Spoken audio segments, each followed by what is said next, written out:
Hello, and welcome to this Heritage Day session.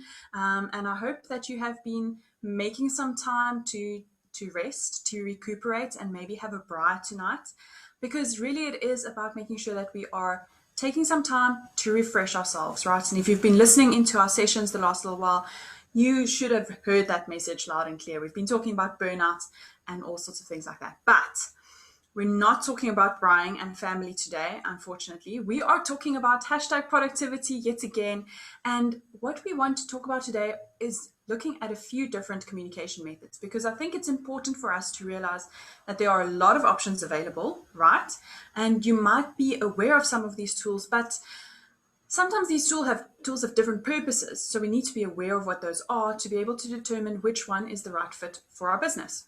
So what I want to do today is to just briefly explore some of the differences that we find. And based on that, hopefully you can get some sort of conclusion about which one to follow. But before we do that, we need to understand the difference between synchronous and asynchronous communication. And I have mentioned this before, but really synchronous communication is to say, cool, all communication that we have happens live, real time. It's where we're at right away. We have a short feedback loop, and something like WhatsApp is really good here. Think about those voice notes that you can quickly listen to and respond. It's like instant messaging, right? So that is an example of synchronous communication. If you don't have WhatsApp for business and you are a small business, I would highly, highly, highly encourage you to get one, because there are so many additional features that come up with WhatsApp for business. And I'll just list a few. It's not necessarily all of it, but these are a few. So firstly, having a WhatsApp business account helps to identify that the person on the other side is actually a business, an official business. And WhatsApp even gives you some sort of validity about the fact that you are a business. And some of the additional features include things like autoresponders, which is awesome. It includes being able to load a catalog onto your profile. You can load your business hours, which is also great. You can add booking links, you can add your website, all sorts of things, right? So all of these additional features that you have on WhatsApp for business allows you to add credibility to your profile. So it's free. There's no reason why you should not be following this route. So I want to encourage you to make a plan, go download it, go check it out, play around with it. And I have seen that there are a lot of businesses that are using WhatsApp as their main sales tool effectively. They are using it to communicate with suppliers, with potential customers. They're using things like broadcast lists and all sorts of interesting things. So you've really got a little captive audience there that you can use as part of your marketing. Okay, so back to what we mentioned just now. Asynchronous communication. So asynchronous communication is basically saying, I'm going to communicate and respond to this as and when I'm able. And one of those tools that allow us to do asynchronous communication is emails. And when emails were created initially, it was to say, I'm going to send you a mail and you respond to it when you are good and ready. And I know that that has not been happening the last little while, and people are using emails almost like a to-do list. But the problem is, as soon as you're starting to do that, you are being encouraged to do work based on someone else's agenda and not your own. So there are definitely ways that we need to look at managing our emails much better. And we've done a previous session all about looking at the stacking method of using your emails. And there are all sorts of other tools and even ways that we can set up our Outlook properly to be more efficient. So we'll chat more about that in another follow-up session. But really with emails, this is something that has one of the longest turnaround times.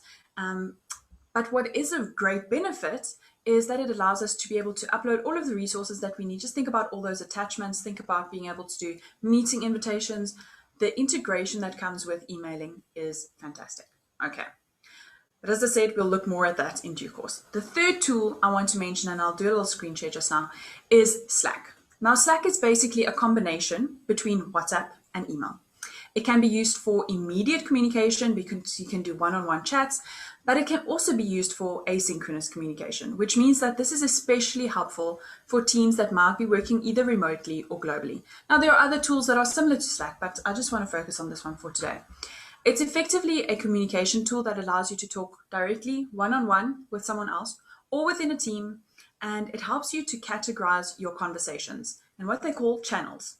Okay, so you basically have topic-based conversations happening. So anytime I want to know anything about marketing, I go into the marketing channel, or maybe I have one for an event coming up and I'll have a channel for that. So I know that it can be split out. It's much easier to manage than an email inbox.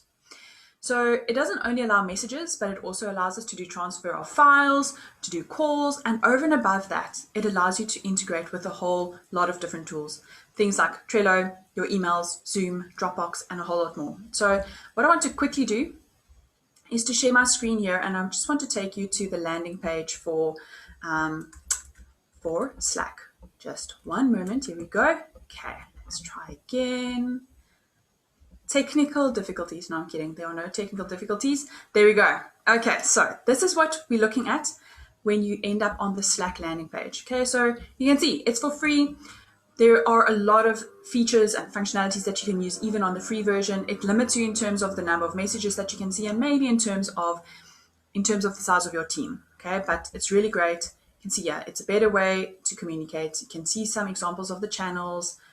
Got all your people there. Over 750,000 companies use Slack to get work done. And Slack also uses Slack, which I think is a good example of the fact that this tool works. So this is just a great example. What I also just want to go through too quickly are the features, because that is something that we like to know about, right? Okay, so this is what the platform looks like. Here you can see on the left-hand side, you can see all of your chats. These are your channels, your direct messages running on the left-hand side here. And you can find meeting notes, you can set up events, just because it's integrating with your email. So it all happens in the channel. You've got your history. There's a lot of search functionality, which is awesome.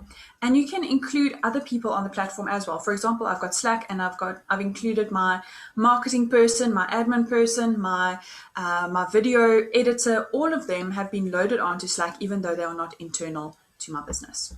Okay, so definitely want to encourage you to check it out.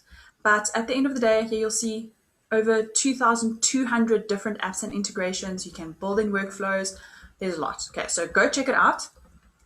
It's really worthwhile exploring the option. Okay, so just wanted to mention that quickly for Slack. But the point is, there are a lot of different tools that you can use, and I actually did a comparison between a few different tools that we use as part of remote working. And what I'll do is, in the comments below, I will share the link to the ebook that I compiled, where you can go check out what are the different options, what works, what doesn't work, and you go find something that works for you. I will be talking a little bit more about this to one of our Blue Ninjas in the near future, so make sure that you are watching this space, and we'll have a part 2 to the session. It's really just an introduction, and it'll be great to also just hear about their experiences. And so next week, what I'm going to be talking about is how we deal with that inbox, right? How do we clean it up? How do we get rid of some of those spam mails? And I want to talk about a few unsubscription tools. So tune in for that. And just finally, tomorrow on our Finance Friday session happening at 1 p.m., do tune in. I've got an awesome competition that we are launching tomorrow. Nice little promo, so make sure that you check it out. It's going to be really exciting. I'm super keen for it. But until next week, same time, same place. I will see you then. Enjoy your Heritage Day. Bye-bye.